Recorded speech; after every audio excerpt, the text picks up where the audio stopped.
I'll show you what I want. I'm probably not going to be able to talk over you today. So you could keep chatting. That's fine.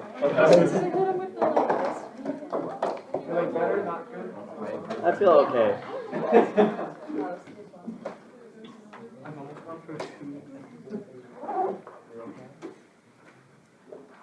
Sorry, I can't yell today. So, at least not if you want me to be able to teach later in the week.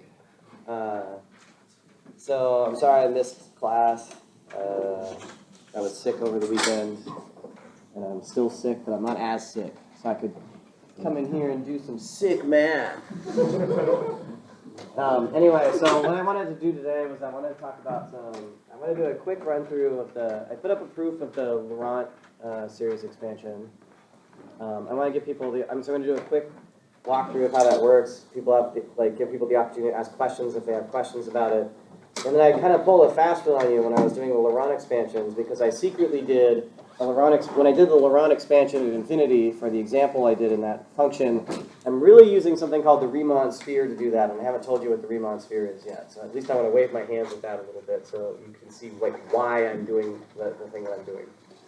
But the last thing I want to talk about, I kind of briefly talked about generalized binomial coefficients when I did the examples of expanding that 1 over z squared times z minus 2 last time. I want to pitch that as a very fast way to do these sort of series if you have anything other than a square, and taking derivatives is annoying. It's like generating series directly instead of taking derivatives. So if I have time, I'll talk about that too. So I guess the first thing we should talk about is the Laurent's theorem. So those of you that have not looked at it, I know some people did because I can look at the YouTube counter and I always think 22 people have looked at this video. So at least 10 people looked at the video twice, and paused it and then shut it down because they're like, I can't be bothered with this right now, and they'll open it back up again later, and then that counts as another view. So anyway, so the basic idea of Laurent's theorem is that Laurent's theorem doesn't require that we have an isolated singularity. It's just a way of characterizing what happens when we have a function that's analytic on an annulus. So if we have an annulus,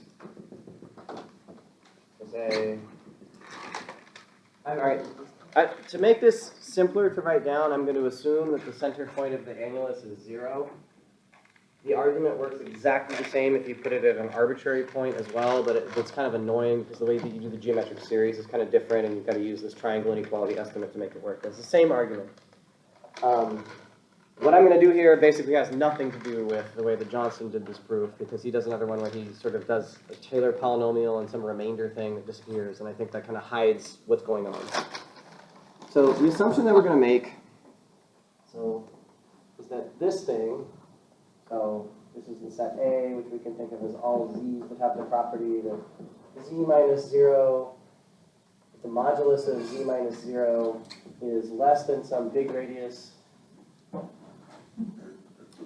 and bigger than some small radius. I want to save the letters little r and big R, which is why I'm writing it this way. And the idea is that the big radius could be infinity, the small radius could be 0. There's a lot of things that count as annulus. We've been doing deleted neighborhoods. A deleted neighborhood is an annulus where the inner radius is 0. Right? So this is the set of the form all z's where 0 is less than or equal to z minus less than z minus z naught, which is less than some r. That counts as an annulus. So basically, we're just going to abuse the hell out of Cauchy's integral theorem to do this. So we're going to pick, so we're going to make the assumption that we have an f of z, and we're going to assume that f of z is analytic on the set A. So anywhere in here, I'm analytic, which means I get the full power of all of Cauchy's integral theorem for any point that's located in this set. So I start with a point, nope, not that one. This one. There we go. I start with a point z, chosen from within the annulus, where f is analytic. And since f is analytic at z, there's an unnecessary step that I'm putting in here because I'm trying to emphasize where the contour comes from. The way that I like to think about what Cauchy's integral theorem tells me is that there's some little circle around z. So I can go around z with a little contour, which I'm going to call C epsilon, which just means a small circle, a circle of small radius around z. So that f of z is equal to the integral around C epsilon of f of w times w minus z dw. This is just Cauchy integral theorem.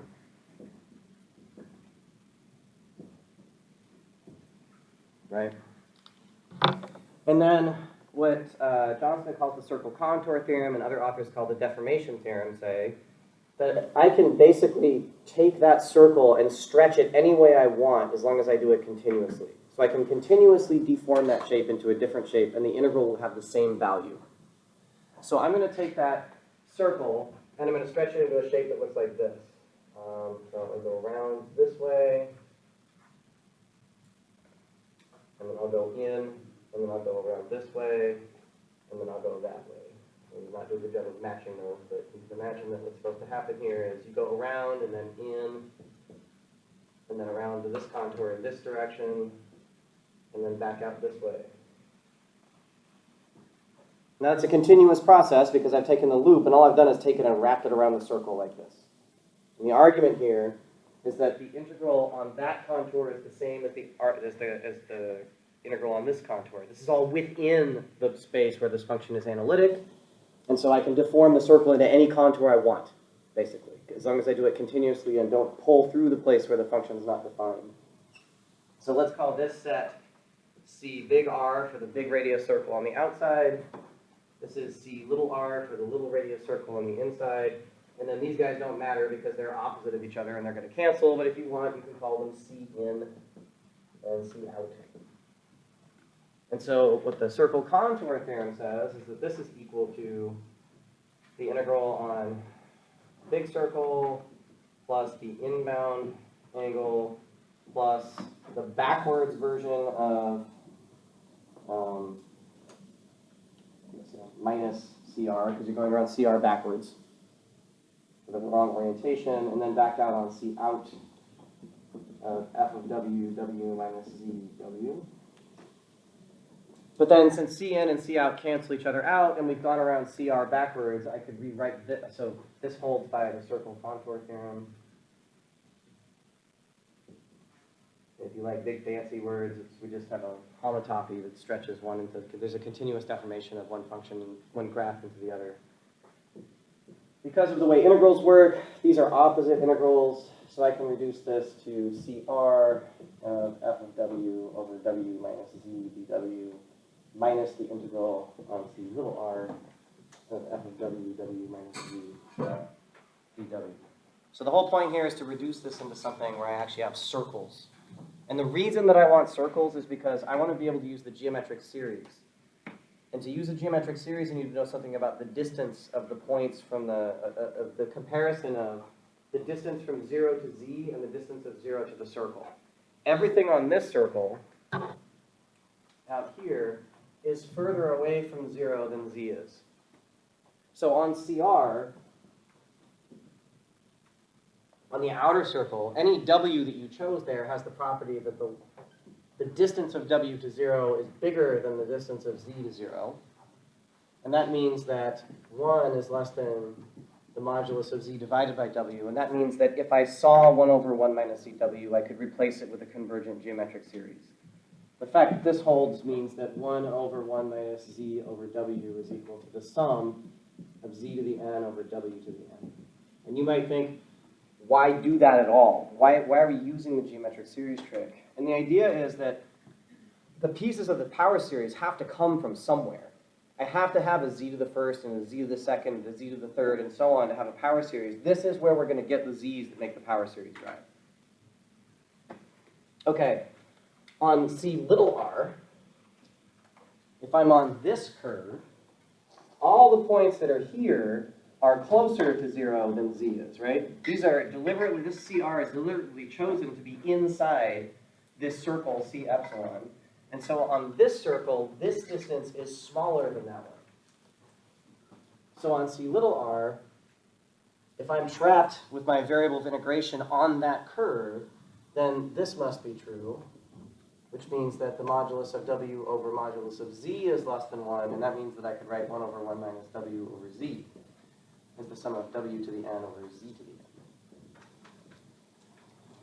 This is typical, this is like the third time we've used this trick of injecting polynomials into this thing using the geometric series.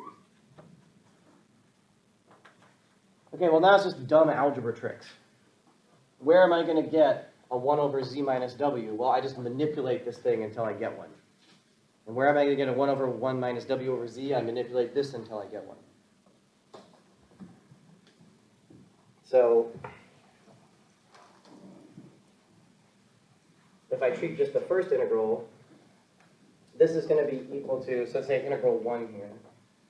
Integral 1 is going to be equal to, well, you've seen this move before when we did the good version of the Taylor series.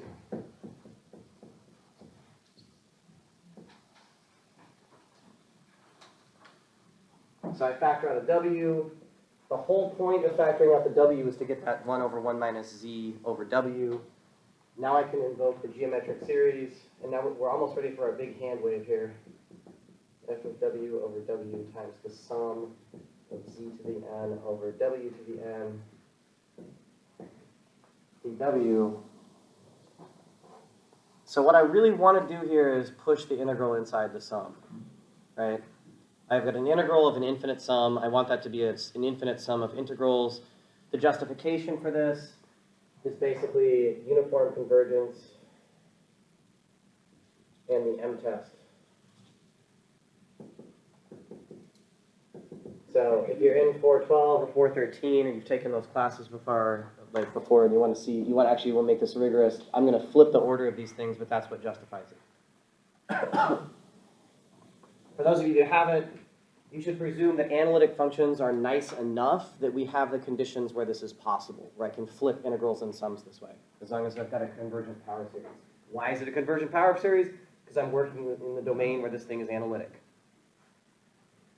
So this is going to become the sum of the integral of f of w over w to the n plus 1 dw z to the n, where n runs from 0 to infinity. We've seen this before. What did I do? The z to the n has nothing to do with an integral in w, so I pop it out. I took the w here and I stuck it in with the w to the n on the outside, which gives me w to the n plus 1. And this is just the Taylor series. We've already done this. It's the Taylor series, right? This is an analytic function. N equals 0 to infinity. I can call these an if I want to, where an is equal to the integral around CR of f of w over w to the n plus 1 dw. So the first integral we've seen before. We've used analyticity, and we've just basically done the same hand-wavy proof of the Taylor series existence that we did before. These integrals are the Cauchy integral theorem for derivatives. Okay? Because these are integrals for n greater than or equal to 0. The second integral is a little bit weirder, and putting this together as one series involves a move that part of the reason why I wanted to go through this briefly was to give people a chance to be slightly confused for a second. So let's look at integral number 2. So I want to do the same thing, but now I want to create this series so that I can use the geometric series, and that's actually going to get me the negative powers of z that are the other half of a Laurent series. Remember, a Laurent series has positive powers of z and negative powers of z. So starting with integral 2, if I write the integral around c little r of f of w over z, and I'll have to put a negative sign right there, because I want to replace this with 1 over 1 minus w over z. That's the algebraic manipulation you need to make this work. If you just take out the z, you get w over z minus 1, so I took out the negative to flip the denominator. dw. So this is now, we're going to do exactly the same thing. The integral on c little r of minus f of w over z times the sum of w to the n over z to the n. Now again, I have an integral with an infinite sum inside. I'm going to flip that over so that it's the sum of an infinite pile of the infinite sum of a pile of integrals. minus the integral around CR of, sorry, I gotta put this up here. Sum from n equals 0 to infinity of f of w over, okay, w, what's going to happen? A w to the n in the numerator is the same as a w to the minus n in the denominator. And a z to the n plus 1 in the denominator is the same as a z to the minus n plus 1 in the numerator. And I forgot my integral. Here, dw z to the negative n plus 1. Now this is obnoxious because I really want to put these two series together and say that the function can be built out of like a bunch of pieces with positive coefficient or positive powers and negative powers. Should we write this so it's clearer? I'm going to do a re-indexing trick here.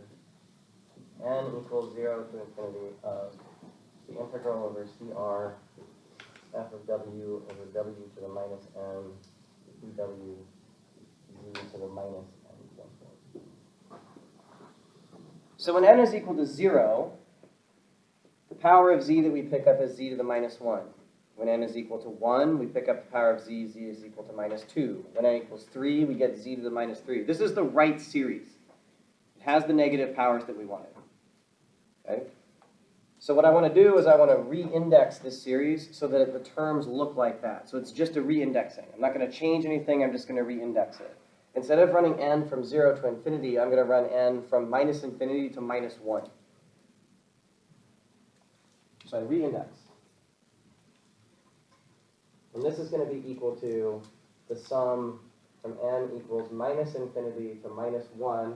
Okay, I'm thinking of this as the first term, which spit out a minus 1. So that means I'm going to have a z to the n, because this series has minus 1 when n equals 0. This series has z to the minus 1 when n equals minus 1.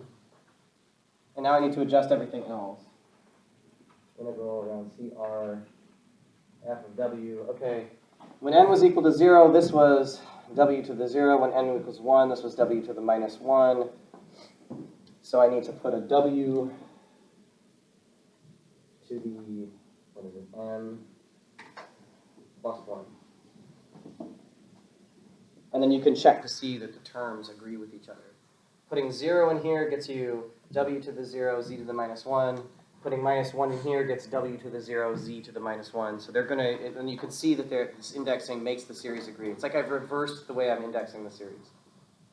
And the reason to do that is, with this re-indexing, this is a sum of a to the n, z to the n. But now where n goes from minus infinity to minus 1, which means it's going to lock up with this series. This went from 0 to infinity. This trick lets me run this one from minus 1 to infinity. And notice that the formula for the ANs is the same formula, with one tiny exception.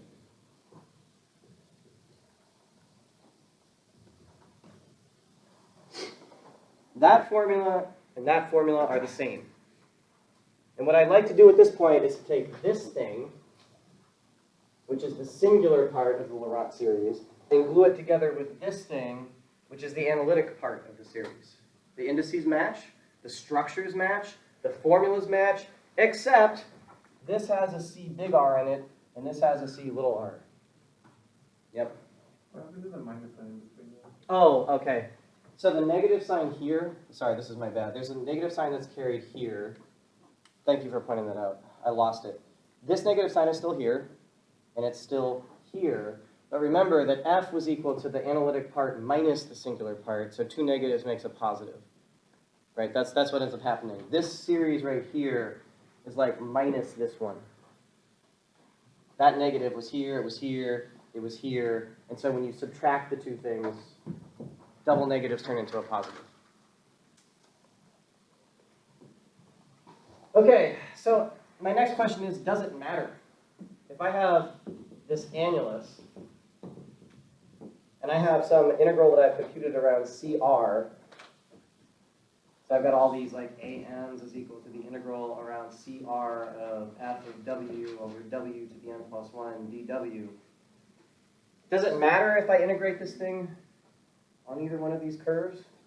Well, no, right? Because they're homotopic to each other. I can deform C big R into C little r. From a computational perspective, I could have just used the same circle for either one of these integrals to compute the same numbers. If you like, if it makes you more comfortable, imagine that there's some curve in the middle called C, and that these are equal to the integral around C of f of w, w to the n minus 1 dw. And likewise, that all of the ones that had C little r also could be rewritten just to be around C.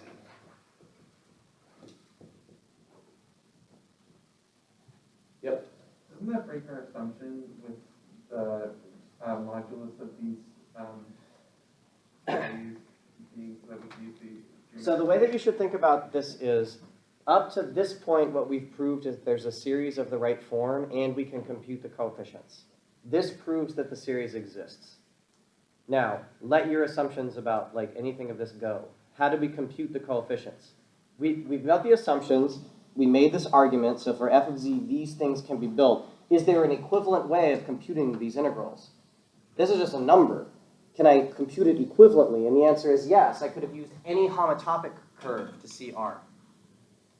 So after the fact, you observe when you're trying to put this together as one formula that it didn't matter if you used C big R or C little r to compute these integrals, because these are continuous deformation invariant by the circle contour theorem. Okay. Okay, yep, So at the beginning, like the very, very beginning, yep, like with the 1, that's just like this normal Cauchy integral theorem? yep. So should there be like a 2 pi I? Yeah, I've dropped there should be 2 pi's through this Okay. whole thing. It's just- This is just me being sick. Sorry. So yeah, add your 1 over 2 pi i's all over the place. Sorry. If I go home and I don't have a fever, I'll feel like I've won. So yeah, basically, here, I'll adjust it right here. There should have been 1 over 2 pi i's here, and there should have been 1 over 2 pi i's here. Because those 1 over 2 pi i's were in there every time I used the Cauchy integral theorem in any context. It was just there. So the upshot of this argument is precisely that if you're analytic on an annulus,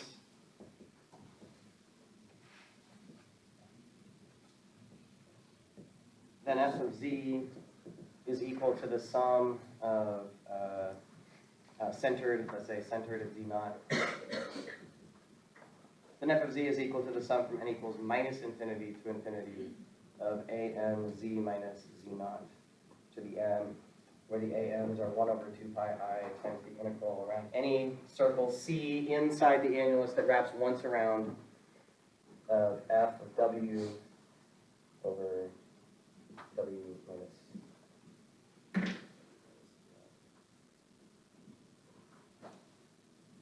What's that?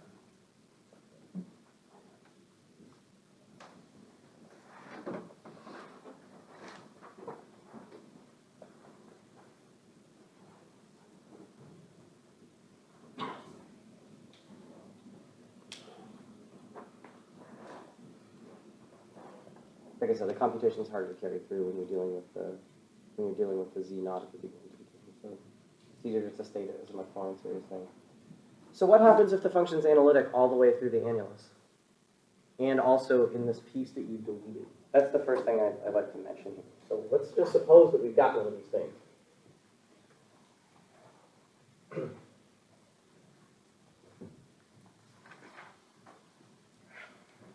So I'm going to write an annulus down. There's A. Suppose that f is analytic everywhere inside here. So we already know, say that just to be easy, we'll put it centered at 0 here. Let's say that we know that f of z is equal to this sum. an z minus z naught to the n is equal to minus infinity to infinity. What if f is analytic everywhere?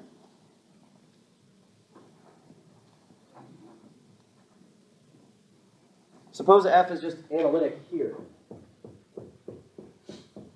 What is this reduced to? This Is it possible for an analytic function to have a power series that has negative terms? No, because that would imply there were poles inside the function, or an essential singularity. But if f is analytic, that can't happen.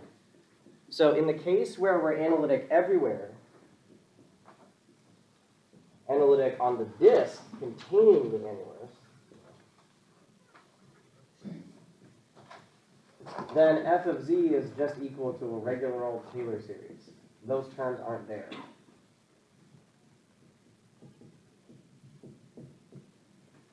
Right? So this includes Taylor series as a special case.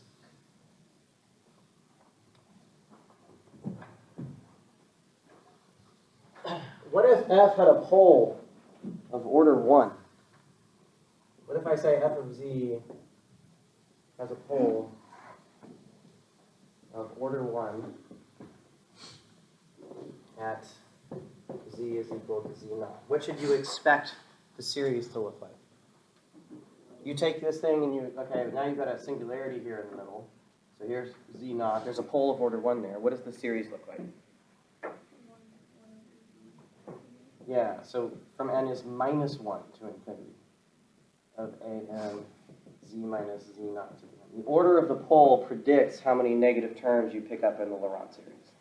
So an order 1 pole means really what it means is that the largest negative term power is minus 1. And generally, if this is order k, then you're going to say n goes from minus k to infinity. So Laurent series characterize the nature of these singularities.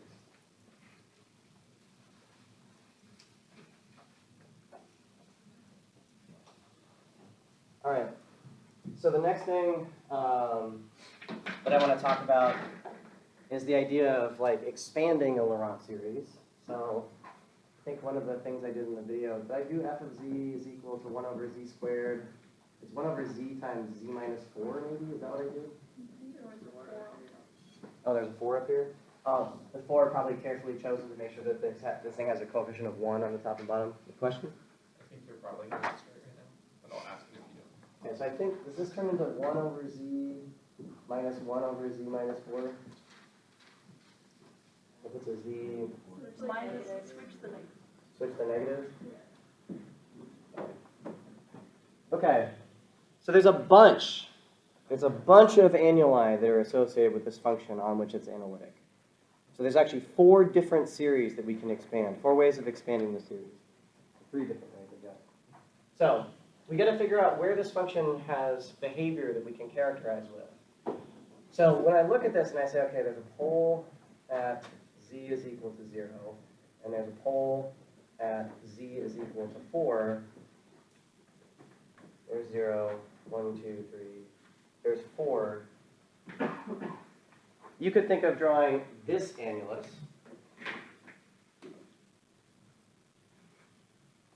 So this is where the modulus of z is less than 4 and bigger than 0. That's one way that we could find the function to be analytic.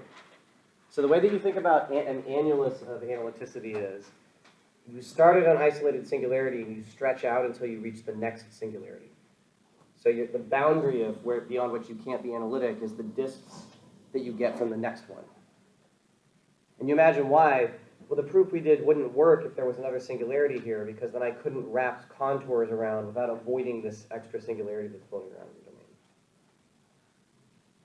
That's one of them. Another one is this one. So instead, I could have expanded here 4 and gone this way. So this is the set 0 is less than z minus 4, which is less than 4. And this distance is still 4.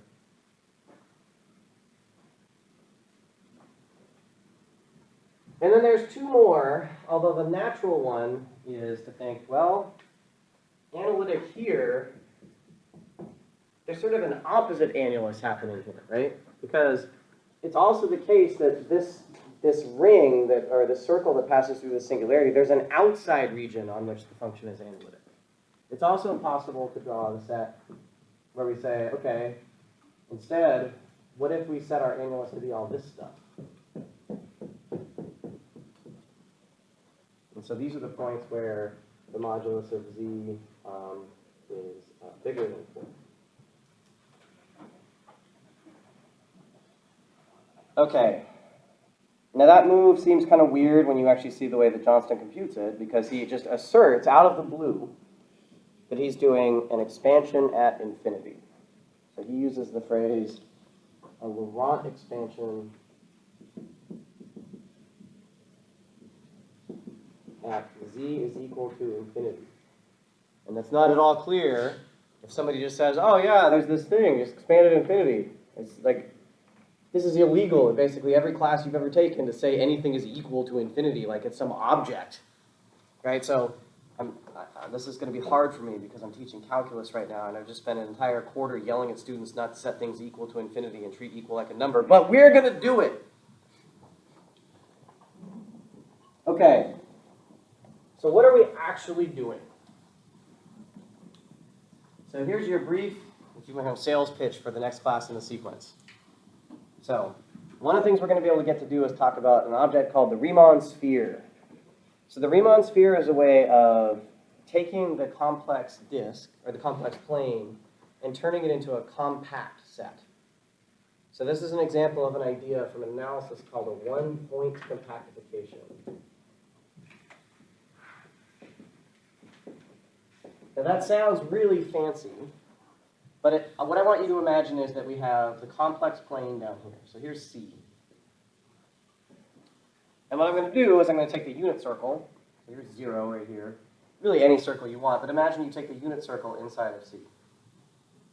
And now we're going to treat that as the diameter of a sphere that goes above and below the complex plane. So imagine that there's this sphere up here and it hangs down below like this. So this point up here, I'm going to call the North Pole. It's a sphere. I can call it N if I want to. Okay, so the idea here is that this sphere, if I draw a ray from this point to any point in the complex plane, so if I start here and I travel, you imagine I'm traveling inside, and at some point I cross out of the sphere and I come out and I touch the complex plane. I go through the sphere and I cross through, and then I travel outside until I hit a point on the complex plane. Does this make sense? Yep. Do we have an axis pointing up with like real numbers? No. You should think of this topologically, right? If you want to embed this, you can. Think about taking this and embedding it in R3. So there could be an up axis. If you can actually write down coordinates for this transformation, yeah. Okay. So you could, don't think of real axis, don't think of real or complex numbers, but yeah, think of there's an axis up here so that you could actually rigorize this with an x, y. There's a way of writing down the function that does this. Oh, okay. So there is a coordinate transformation. Eventually what we're going to do is we're going to say that every point here uniquely corresponds to a point up here, and there's a coordinate transformation that gets you back and forth. Okay? So for my hand, again, I don't have time to do like the full detailed version of the Riemann sphere here, because that's actually a sort of a bigger topic than I can handle in this class, which is supposed to be about the residue theorem and contour integration. But these expansions at infinity make a lot more sense if you have this running around in the back of your head. Okay, so basically the idea here is this process of drawing a line from N and crossing it through the sphere and figuring out where this intersection point is on the complex plane, that gets you a one-to-one correspondence between points on the plane and points on the sphere. Every point in the plane, so this point Z naught, has a corresponding point, say Z naught hat, on the Riemann sphere. And every point in the Riemann sphere has a corresponding point on the plane. So things that happen on the plane can be pulled back to be thought about happening on the sphere instead. Okay? So the question is, what happens if I take that point and I let it run away to infinity? Where does the point on the sphere go? It goes to the top, right? Did it matter what direction I started with?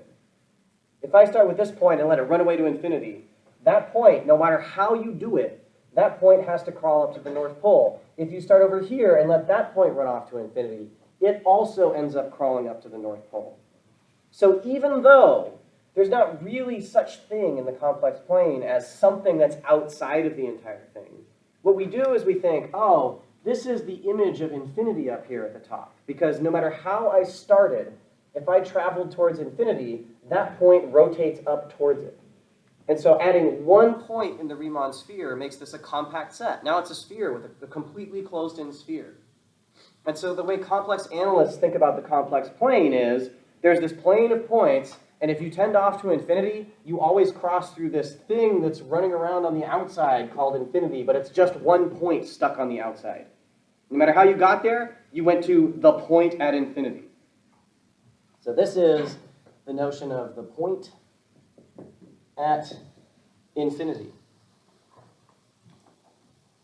Now, why do I think that that's okay to do when I'm talking about an annulus? That doesn't even look like an annulus, right? What does it look like on the Riemann sphere? If I'm on the Riemann sphere instead of the circle, so you can imagine here, here's the Riemann sphere, and I have an annulus centered at 0, so living in here, say here's 0 right here, and then I take this set. So what I'm doing is I'm trying to look at this set right here right now. I'm going to see what the image of this set is. If I take this set where I have this circle and I look at everything outside of it, and I come up to the Riemann sphere, well, all this stuff that's in the plane turns into a circle on the sphere with a cap at the point of infinity. And that, to me, starts to look like the sort of disk that a function is analytic on. This is a disk. It's a disk, I mean, absurdly centered at infinity, but it means that you can basically take the complex plane and sort of turn it inside out by taking the point at infinity and thinking about it as the center of something. So it's like you've taken the circle and you've turned it inside out. After all, what does the inside of the circle map to? The inside of the circle maps to a set that looks like this. Well, 0 goes down here, there's 0, and that circle looks like this. So the image of the disk at 0, when you run it into the Riemann sphere, is just the symmetric version of this like image of the disk at infinity. Now, if this seems really weird and hard to grasp what's going on, it is. Yep. How do you get to the middle of the sphere?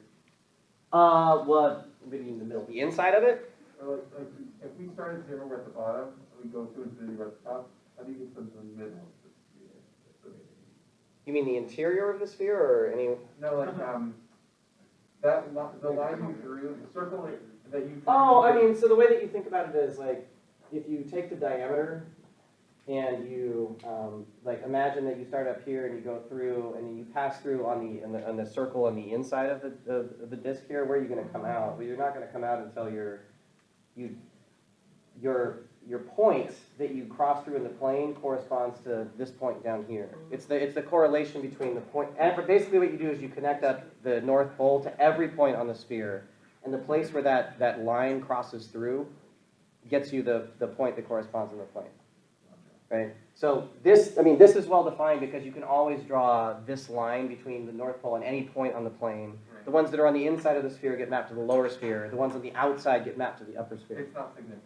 Yep. Is there a standard radius for these, or does it not? I mean, the standard radius, you can make this whatever you want. The standard calculation is R. You make this the unit circle is one immersion you can do that makes the coordinates really nice. Mostly people don't actually do explicit computations with this in the fields that I work in. It's that you know this exists, and so you can play around with ideas. Basically, it's a way of taking ideas from the complex plane and lifting them up into this sort of bigger geometric setting. And then if you actually are forced to write in coordinates, I mean, everybody here knows if you're forced to resort to coordinates, like either something is hard or something's gone wrong. So, but yeah. Uh-huh. Oh God, I shouldn't have said that. No, okay. Just imagine that this is embedded in some sort of three-dimensional, it's just R3. This is living somehow in R3. All I mean is topologically that you can put this in here that preserves all the structure of all this stuff. Yep. Is there any myth in this for the real numbers? Or No. why not? I mean, you can do the same sort of game, I guess, where you say that there is a 1-point compactification of the real line, where you do the same thing. You just assert, yeah, if you go out towards positive infinity, then you just come out at negative infinity, you go back around again. But it's not geometrically very interesting because it means there's just like a circle that you run out to. And, oh yeah, I haven't showed you that part yet. Okay. So I'm gonna teach you my favorite. You know, every mathematical discipline has dumb words. This is my favorite dumb word in complex analysis. Clerkle. Okay, why would we say clerkle? So imagine that we have a Riemann sphere. Okay? And up here is the point of infinity. And over here we got some line, right? And this is regular old C. What does a circle do when you lift it up to the sphere? So I got some circle down here, and I lift it up to the sphere. What is it? Circles lift on the sphere to circles. You trace through all those points and you come back up to the sphere and you're going to get some sort of image. Let's see, that's maybe outside. And it's going to kind of it's going to be on the surface of the sphere, but there's going to be this image of a circle living up here. Circles map to circles. What do lines turn into? Well, let's see. I draw me some line. But in complex analysis, there's not lines. There are only circles. Why are there only circles? Because this is a circle because it passes through the point at infinity. I just assert there's a point at infinity, but if I go up to this and I draw you what this is actually doing, well, it starts at the origin, and then it traces along the sphere until it gets to infinity, and then it turns around and comes back again. I'll suddenly draw the Death Star. But, so like the idea here is that lines and circles are the same object when we view them in this compact idea, right? So clerkles is like circles and lines together as an object in the 1-point compactification. Yep. Does the circle get distorted when you put it on the sphere? Well, these are great circles, so no. Right? These things are just straight up, they connect this point to that point. And the only way you can connect the South Pole to the North Pole is with a great circle. I meant the circle that you drew. I think so, yeah. Okay. Is that true? No, it's conformal, so no. It's still a circle. So like one of the things that will get to in the second semester, I notice I'm talking about interesting math instead of well, I promise we'll get back to Laurent expansions, but like all this is about is I'm trying to justify some of the moves that we're going to make. When I'm going to say we're going to expand a power series at infinity, what I mean is I want to be able to use this as the center of a power series. And how would you use infinity as the center of a power series? You wouldn't work in the variable z, which corresponds to 0 as the center. You'd work in the variable 1 over z, which corresponds to the point at infinity. Right? So polynomials, for example, now you probably think that polynomials have no poles, right? Polynomials have no poles, they're polynomials, they're analytic everywhere, but they're not analytic at infinity because the limit of a polynomial as you head to infinity is infinity. So polynomials actually are meromorphic functions if you think of them as with a Taylor series centered in infinity. They're not defined at infinity, they're infinity there, so they have poles there. So the reciprocal, or a polynomial, when you feed this variable into it, will be a Laurent series. And what that lets you do is it lets you deal with polynomials on the sort of outside of an annulus instead of the inside. So there's a lot of this sort of flipping going on. What the hell was I even talking about? I keep getting distracted. Circles. What was I going to do? Oh, no, I was going to talk about something interesting, not the... Okay, so here's another weird thing. Here's another weird thing about analytic functions. It's related to what happens here. So, analytic functions carry this idea. There's another sales pitch for the next quarter. So, conformality. You may have seen this as a conformal map, some of you. Conformal map means angle preserving. So these come up in actually all kinds of numerical methods and methods for like old methods for working with fluids around fluid flow on an object. The idea is that an analytic function has the property that if you feed it in 2 clerkles, so you've got your complex plane and you feed 2 clerkles in. I just like saying the word. So there you go. There's a couple. I shouldn't make that tangent. Okay, let's do it. So let's have 2 lines crossing each other at an angle like this. And let's call this angle phi. analytic functions have certain kinds of behavior that they can do. Analytic functions have so much structure on them that all they can do to a clerical is turn it into another one. They can't do anything else. An analytic function, if you feed it a line, automatically produces either a circle or a line as the image of that thing. And if you feed it a circle, either a circle or a line comes out as the image. So if you take an analytic function f and you feed it 2 lines, 2 clericals come out. I know, I sound like an idiot every time I say that. So imagine that 2 circles came out of this thing instead, right? So maybe f is an analytic function, and it took those 2 lines and it turned it into, let's see, these 2 lines. What conformality means is not just that analytic functions take lines and circles to lines and circles, but that it preserves the angles that they cross each other at. So derivatives of analytic functions are so rigid that if you feed it any crossed lines, even if it turns into circles, this angle will still be phi. That is remarkably strong condition on what functions can do to a set. This is used all the time in practice, in physics, in methods of approximation of fluid flow in 2D. Like, this is a heavily leveraged idea that you can apply an analytic function and it's angle preserving. Okay. All right. So I got caught up talking about something fun. So next time what I'll talk about is how you actually do these expansions. So if you're going to expand at infinity, essentially what we have to be able to do is to take an annulus and flip it into the sort of shape where now we're thinking about a disk centered at infinity instead of a disk centered at some point in the complex plane. And that's why when Johnston does the outer annulus with this variable change, that's why he does it. He's centering the new series at infinity instead of at 0. So it looks like a Laurent series at 0, but it's really not. It's really a Laurent series at infinity. All right, I'll see you guys next time.